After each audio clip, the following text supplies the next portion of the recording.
Welcome to the Liberating Secret with your host, author and teacher, Sylvia Pearce. The Liberating Secret is dedicated to revealing the mystery of the gospel, which is Christ in you, the only hope of glory.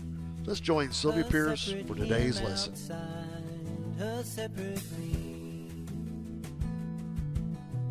November of 17, I was at the cardiologist doing just a routine follow-up, and Jennifer said, "Is there anything else going on?" And I'm going, "Well, I'm having a hard time swallowing."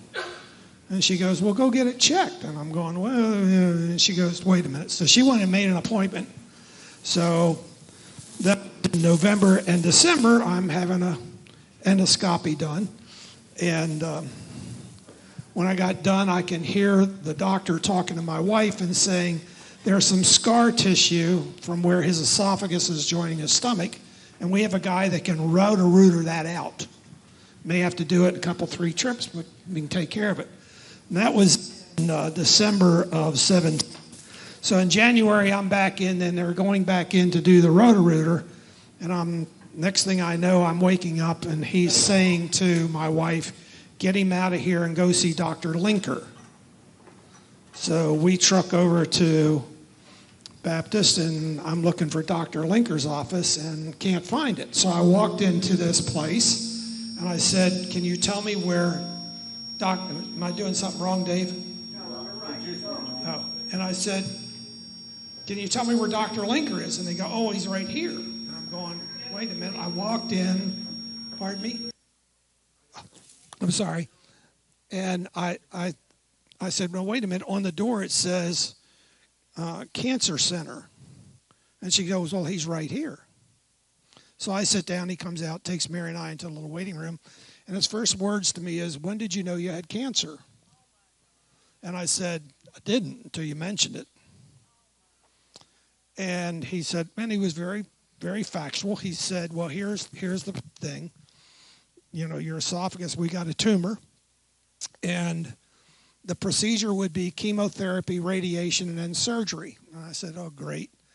And then he explained to me what the surgery was, and it's about a 9-hour procedure, and I didn't get excited about that idea at all. So the oncologist came in and said, "Well, we're going to start with chemo, do radiation, and we think we can take this thing and get it under control." I said, "Wonderful." So they started radiation, they started chemotherapy, and that was in February, I guess. In March, it's funny, I was looking through some photos the other day. March of last year, I'm taking a shower, and the hair's coming out of my hand by the handfuls. And I'm going, that's weird, because I had a pretty good mop, it looked like an afro. And so I went and had it all cut off. But he said, "Well, the good news is it will grow back. We don't know if it's going to be red, straight. We have no idea, but your hair will come back." So what you see is what I got. The backing up when Dr. Linker said cancer, we had just buried a friend who had esophageal cancer, and I watched him die over a period of 18 months, inch by inch. And the only thing Marion said is, "Your stage is not where Dana's stage was." And I mean, I was flabbergasted, to be honest with you. So they did the chemo, they did the radiation, and in June, after another PT and CT scan, they said, "You're clear." In other words, the tumor's still there, but it shrunk down to the point where, as far as we know, it's not penetrated the wall, blah, blah, blah. So all we're going to do now is watch this thing every 3-4 months. So I went back in September to do another CT scan, PET scan. October, I'm sitting in Dr. Meyer's office, and he walks in and he says, "Uh-oh."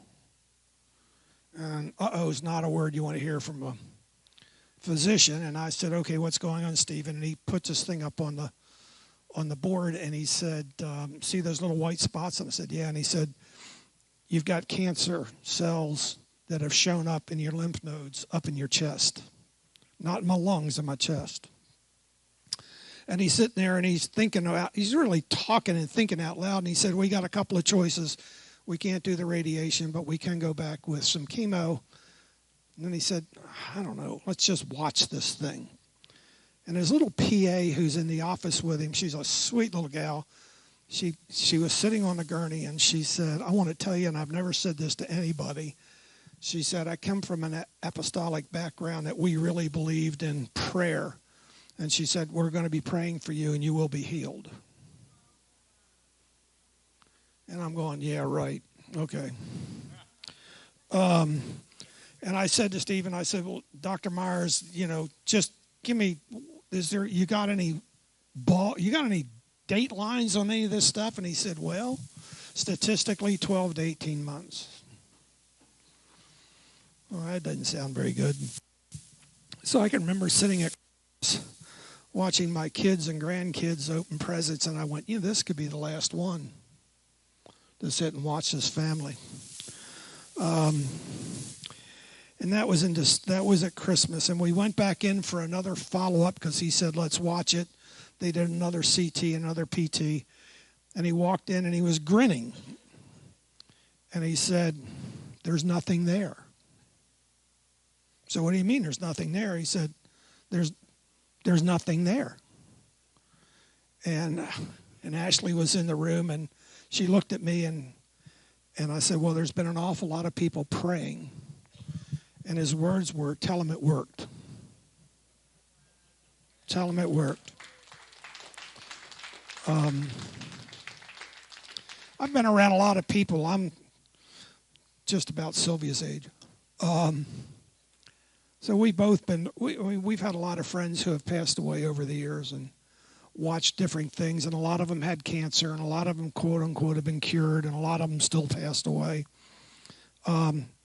The opening line I had with the doctor, that first meeting with all three of them, is I said, we're sitting in his office, and I said, I want to tell you guys, I want to give you a mulligan. You guys are golfers, know what mulligans are. And I said, the mulligan is you can't add one moment to my lifeline. So you're off the hook.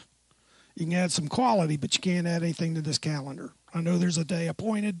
Whatever that is, it is. And they all kind of grinned and said, well, thank you. So,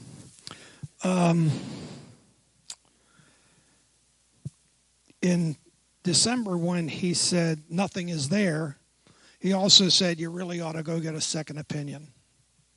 And Mary and I have talked about second opinions all the way through this thing, and I've been very comfortable with who I had locally. And he said, you really need to go to MD Anderson in Houston. They're the premier people with cancer, so that's where you want to go. So we got on a plane, went down and spent a week. They reran all the tests that I had here in Louisville. And we left not knowing what the results were. And a week and a half later, after they got everything compiled, the surgeon there that I met called, and he said, we've gone through everything, and there's nothing there. And I said, wow. And then he said, well, here's the options. We can watch it, or you can do the surgery. You're welcome to come down here, and I'll do the surgery, or you can have it done in Louisville. And then he said, if I were you, I wouldn't do the surgery. You don't hear that from surgeons very often.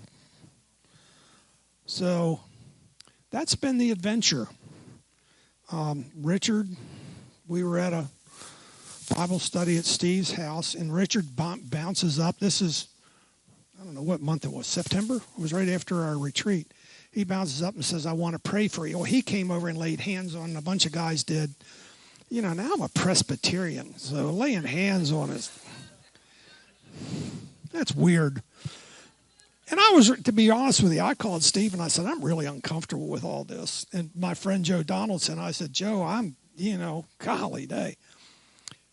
And yet I know his heart. I know those guys that were there in their hearts. Sylvia, when I met with her, she goes, well, I believe for you. And I said to her today, I said, there's one thing to pray for somebody, and it's another thing to believe for them. It's two different steps. Praying is easy. Believing, you stick your neck out. So that's my story. So right now, there ain't nothing. I also know there is a day appointed. It may be tonight when I'm going home, and it may be who knows when. The men's retreat, you guys are welcome to come. We'll have a good time. And I say, it's like when the women get together, you all have your own language.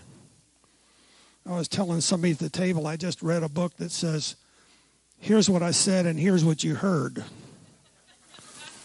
It's different, I'm telling you guys. But we'll have a Steve Pettit, I dearly love him. He's a great facilitator. He's a good teacher, and we're not all going to be teaching. We'll all be teaching one another. So we'll eat well. We'll sleep well if you all want to stay there, or we'll find a place for you to camp out. Anyhow, thanks for having me this weekend. See ya.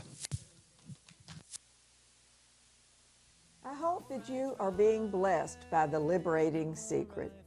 If you would like to have for yourself my books, booklets, or any of my TV or radio series, check out our website's bookstore. Our TV shows are also on our YouTube site. And be sure to get the Liberating Secret app for your phone. We have an annual Louisville conference in June, as well as a biannual women's retreat at Pawleys Island, South Carolina. Come for a weekend or a week of study, fun, fellowship by the ocean. We also have a weekly Bible study. See our website for times and location. My husband and Scott and I would love to come and share the liberating truth to your fellowship, church, or home group. Please call or contact us through the website. If you would like to donate to our ministry, make your checks out to Christ Our Life Ministries, Post Office Box 43268, Louisville, Kentucky 40253. Please pray for us, and we will pray God's very best for you.